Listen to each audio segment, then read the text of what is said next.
Hello, welcome students. Last class, we studied about energy of damped harmonic oscillator, and we studied also about quality factor of an oscillator. Okay, and we came to know that for any normal ordinary oscillators, energy of the oscillator decreases. Okay, so if you want to maintain the energy of an oscillator, we will have to supply the energy from external sources. Okay, so by supplying energy from external sources, the amplitude of oscillation of the oscillator can be maintained.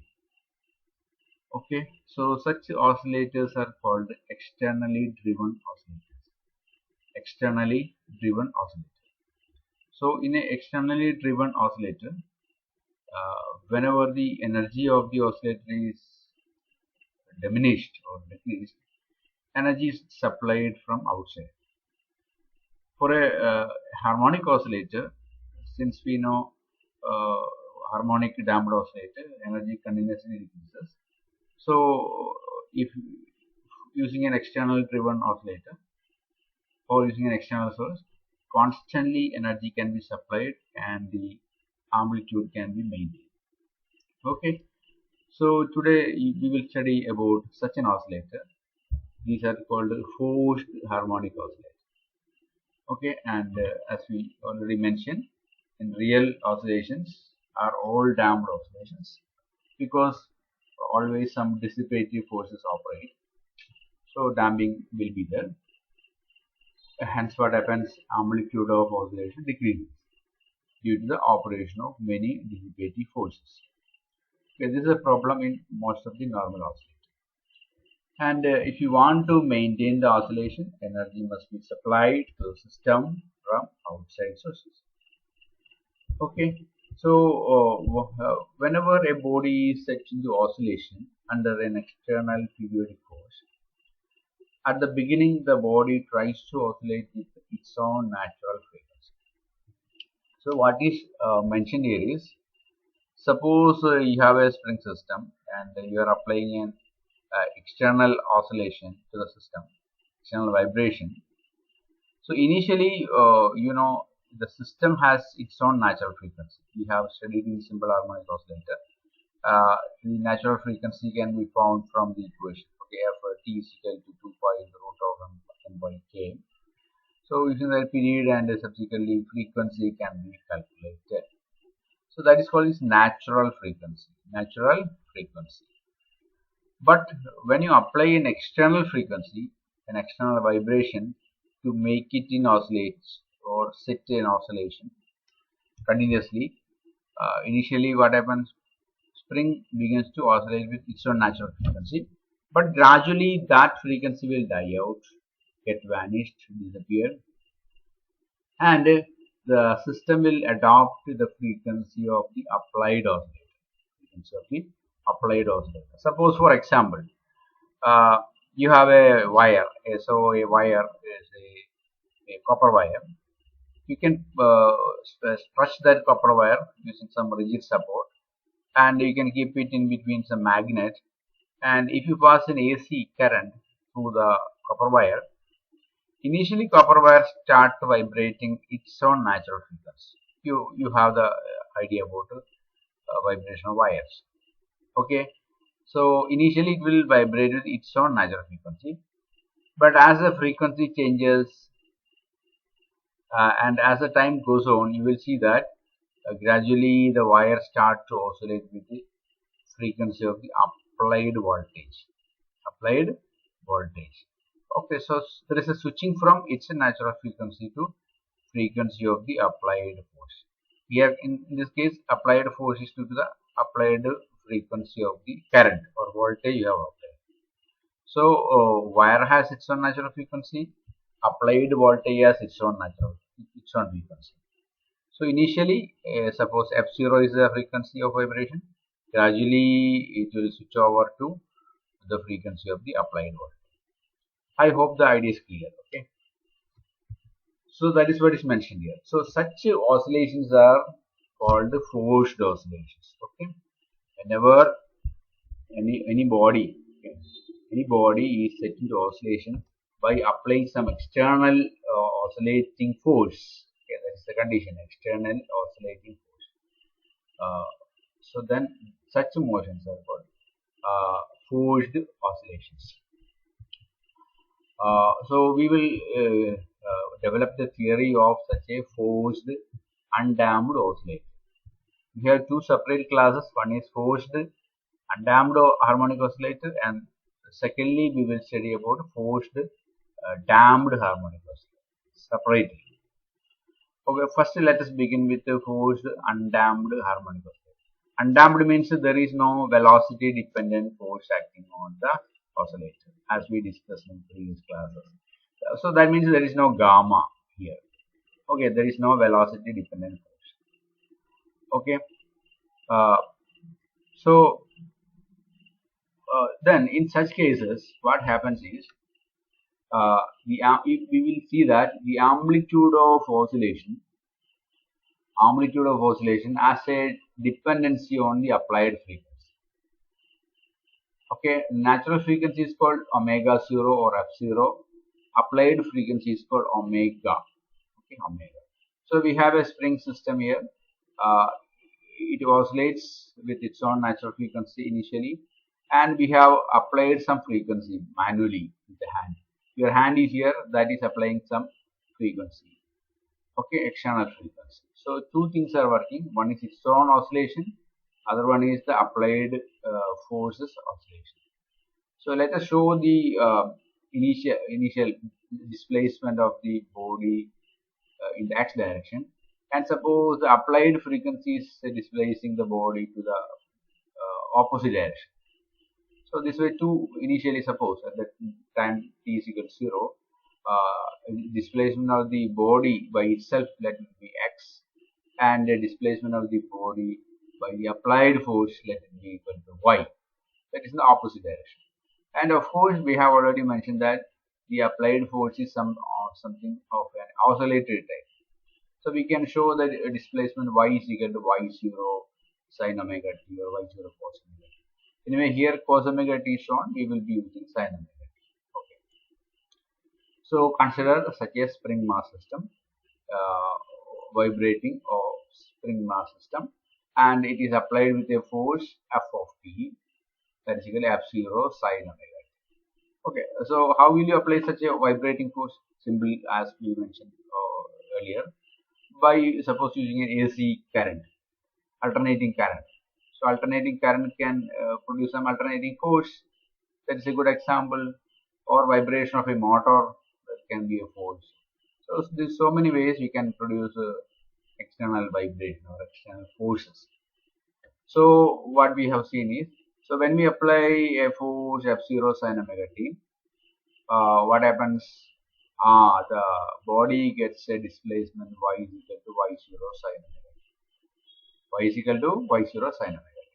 So this is a result of f0 sin omega t. Applied force is f0 sin omega t, which results in the displacement of y0 sin omega t. Okay. So displacement is also following some harmonic property, harmonic function. So we have this. Okay, so what happens? So we have a displacement of the body in the x direction from the equilibrium. So due to x, there is a restoring force in the spring, of course. And now what happens? The spring is also pulled in the opposite direction y. Okay, so we can say that net displacement of the spring is x minus y. Okay, net displacement of the spring is x minus y, because x displacement in the forward positive direction and y displacement in the negative direction. So net displacement of the spring, since they are in opposite direction, spring get effective elongation or effective compression of x minus y. So we can say that the resulting force developed in the spring will be purely due to x minus y, or the restoring force will be purely due to x minus y. So we write the restoring force developed in the spring is equal to minus k into x minus y, because of the obvious reason, minus k into x minus y. This is a restoring force developed in the spring. And using Newton's law, you can write force is equal to mass into d square x by dt square. That is equal to minus k x minus y. Okay, no problem. And if you separate the brackets, you have first term will be minus kx and minus y, so plus ky. Okay, and of course we know y is something oscillatory. Y is equal to y0 sin omega. So we can write ky as ky0 sin omega. Okay, so our equation now become mass into d square x by dt square equal to minus kx plus ky0 sin omega. Okay, again again you can develop the equation.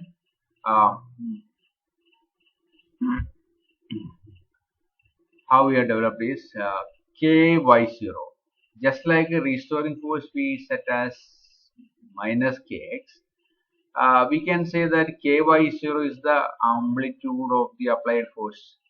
Okay, because y0 is the displacement due to the force. So ky0 will give you the maximum amplitude of the applied force. So let's write ky0 is equal to f0. So there is no problem in writing that. Again, bringing minus kx to the left hand side, you have mx d square x by d square plus kx is equal to f0 sin omega t. Okay, divide the entire equation with the mass. So you have d square x by dt square plus k by mx is equal to f0 by m sin omega t. You divided the entire equation with the mass. Okay, then you can replace k by m with omega 0 square as we usually do, and f0 by m with say some small f0. Okay, so then equation will become more simple. So now we have d square x by dt square plus omega 0 square x is equal to f0 sin omega. Okay, we got a more brief compact equation. And now what we are doing is we have to solve this differential equation. So we are using a logic that right hand side contains some time harmonic function. Okay, it's a trigonometric function, a time harmonic sin omega t. So it is obvious that left hand side should also have a time harmonic function. Okay, so we assume a trial solution of the form x is equal to a sin omega t. This is a usual procedure. So we assume a trial solution for x, which is a sin omega t. So okay, then we can write what is dx by dt. No problem. That will be equal to a omega cos omega t. So differential of sin omega t will be cos omega t into omega. So then we can also find the dx d square x by dt square. That will be equal to minus a omega square sin omega t. Okay, so we have now x, we have now dx by dt, we have now dx square x by dt square. So these three values can be inputted in the above equation. So by putting these three values in the above equation, what we get, d square x by dt square become minus a omega square sin omega t plus omega 0 square, x is a sin omega t, f0 sin omega t. So entire equation contains sin omega t term that can be cancelled. So we have minus a omega square plus omega 0 square a is equal to f0. Okay, so this is very clear, and so we can get the value, obtain the value of a, amplitude a, that will be equal to f0 by omega 0 square minus omega square. So no doubt. So we got the value of amplitude in terms of f0, and omega 0 is the natural angular frequency of the oscillator, and omega is the angular frequency of the applied force. Okay, so we have omega. So the complete solution can now be written. Okay, because we have the value of a. So we get x is equal to a is replaced with f0 by omega 0 square minus omega square sin omega t. Or you can also, you know that f0, small f0 is the capital f0 by mass of the oscillator, mass of the body. So by replacing that small f0, we get the final equation. X, displacement of the body at any instant, displacement of the spring at any instant t, is equal to f0 by mass into omega 0 square minus omega square sine omega t. Okay, this is the final solution for x. So this final solution has so many physical implications. Okay, in case of applied harmonic vibrations, so many physical implications in day-to-day life. We will look into every aspects very soon. Before that, let us see some special cases. Suppose omega 0 square is greater than omega square. Okay, that may happen. That is applied frequency less than the natural frequency of the oscillator. Natural frequency of the oscillator. Omega is applied frequency and omega 0 is the natural frequency. Then oscillator will oscillate with the finite frequency without any much appreciable change. A simple oscillation will be there. Now omega 0 square less than omega. So you will have a very interesting situation. If you apply that here, you will get a minus sign here. Understand? X is equal to minus. So that simply shows a phase reversal. Phase reversal in this way. This minus sign you can account by placing a pi here. Sine omega t plus pi. Okay, this way you can replace, you can take into account the minus sign. So this physically indicates that when this happens, when the applied frequency becomes greater than the natural frequency of the oscillator, there will be a sudden shift in the oscillation, sudden phase reversal, okay, or phase shift of the oscillating system. We have enough demonstrating experiments to show this. It has been well proved by through experiments. Okay, so that is why we say that oscillator undergoes a 180-degree phase shift. 180-degree phase shift. And here now we have the third case when omega 0 square is equal to omega square. So in such a case, what happens usually?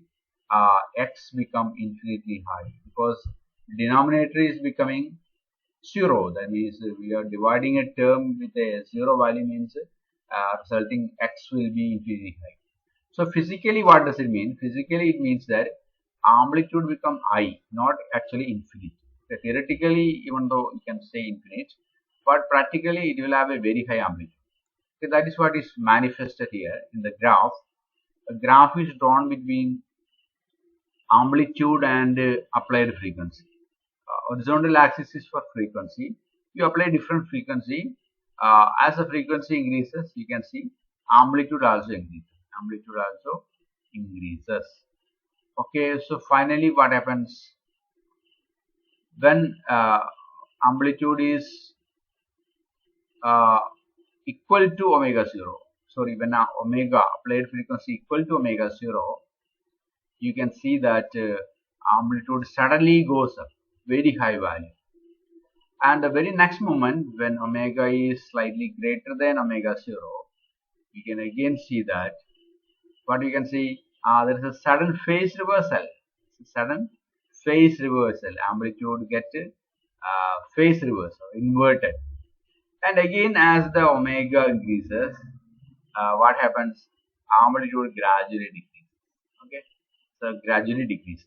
So this is a beautiful graph. It explains what happens to the driven oscillator for different applied frequency. Okay, here omega is the driving frequency and omega 0 is the natural frequency of the oscillator. Every body in this universe has its own natural frequency. That depends on the construction, shape, dimension, geometry, and various other material parameters, material property like that. Okay, this body dependent. Omega 0 is body dependent, material dependent, whereas omega is the applied frequency using any medium. So this condition, when applied frequency equal to natural frequency, we said that amplitude is infinitely high or very large, and that state of the oscillator is called a resonance state. Okay, a resonance state.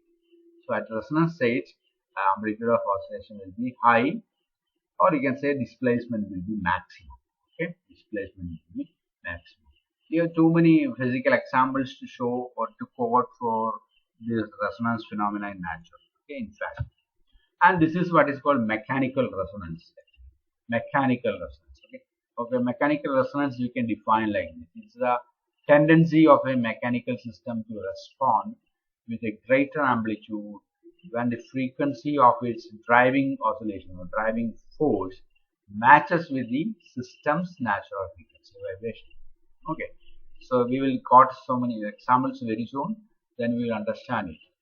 And this phenomena is called resonance, and it has so many consequences in day-to-day life. Okay, so the mathematics is shown here, which is actually the core of the idea. Okay, so for a day-to-day example, you take for example a swing. Initial one is a swing. In swing, if the applied force is not in phase with the oscillation of the swing, the swing will not oscillate properly or with greater amplitude. Understand? If you apply a force which is not exactly in phase, the swing will oscillate up, something like the first figure shows. And the second figure, what you can see is that second figure, the applied force is in correct phase or in tune with. That means whenever the string reaches one end, at the same instant the force is applied.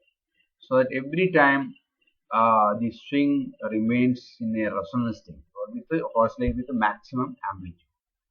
Whereas if the force applied is not exactly in phase with it or out of phase, the oscillation will die out very soon. Okay, that's a very good common example to show for resonance. And another one is shown here, musical instruments. Suppose you have musical instrument and you keep the instrument in some vibrating room, or for example say some nearby to a vibrating machine, and you will see that the string of the musical instrument will vibrate with maximum amplitude whenever the vibration frequency of the device or machine nearby to it is having the natural frequency of the string. Okay, you must have noted this phenomenon at various point of time. Okay, so condition is that the vibrating frequency of the machine or whatever thing you have nearby. For example, it may be building vibration or maybe vehicle vibration or any other motorcycle vibration.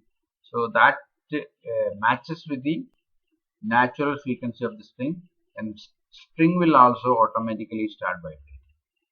Okay, this is also called resonance. Means string vibrate so that it will vibrate with maximum amplitude, and we can get the noise or sound or music whatever from the device. And in history, there are so many incidents happen, maybe catastrophe or accidents by reason. In many bridges all over the world have been collapsed due to the trapping of wind. Okay, wind when heavily blows, that may trap in bridges, and bridges usually reach in resonance. So at resonance, what happens? It will vibrate or oscillate with greater amplitude, and they are likely to be damaged or broken down or collapsed. So many incidents you can quote from the history.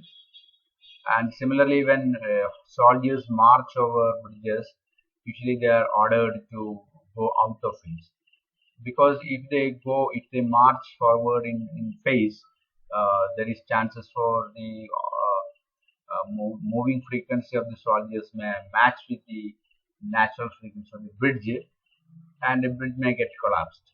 So when soldiers troops march over bridges, they do not go in phase, or they follow some random fashion, so that frequency do not match with the frequency of the bridge. Another example is that of a resonance string. In string, you can apply, as we discussed in the beginning, you can apply some AC voltage and the string vibration occur. And you can see that whenever the frequency of the applied frequency matches with the natural frequency of the string, it will vibrate with the greatest amplitude, highest amplitude. So these are common day-to-day life examples which we can point out to show the resonance phenomena. Okay, and here is now the time for problem doing session. We have a very simple problem. An object of mass 2 kilogram hangs from a spring. Okay, a mass is here. It is hanging from a spring of negligible mass. Spring mass is negligible. The spring is extended by 2.5 centimeter when the object is attached. Okay, you attach some object. You are not oscillating at that point. Simply attaching. So what happens? Spring gets extended. Okay. Then the spring is oscillated later. Okay, the spring is oscillated with a driven force with an amplitude 1 millimeter, and the Q of the spring is 15. Okay, these are the facts of a spring. Then here is a question: what is the omega 0 for the system? And omega 0 is a natural frequency. Second question is, what is the amplitude of oscillation when omega is equal to omega 0 by 2? Okay, you have the equations. Omega and omega 0 is given here. First, you have to find what is called K of the spring. K of the spring is not given, but mass is given and extension x is given. So you can obviously find the K value of the spring. And secondly, you have to find the maximum amplitude when omega omega is equal to omega 0 by 2. So for that case, epsilon has to be found out. Epsilon you can find out because K is calculated and amplitude of external vibration is 1 millimeter. That's also given. So F0 can be calculated. F0 can be calculated. Okay, so by using this, you can definitely get the maximum amplitude of oscillation. Okay, so first answer of the first question is given here, and second question you find out. So as usual, you can do it neatly, do it properly with drawing all diagrams, etc., showing all calculations. And whenever you submit the assignment in Google Classroom, you have to place your name and signature. Okay, that is compulsory. So you write your name and signature, put your name and signature in the paper, then only scan the sheet and then upload. Okay? So hope you enjoyed today's session. Thank you all of you.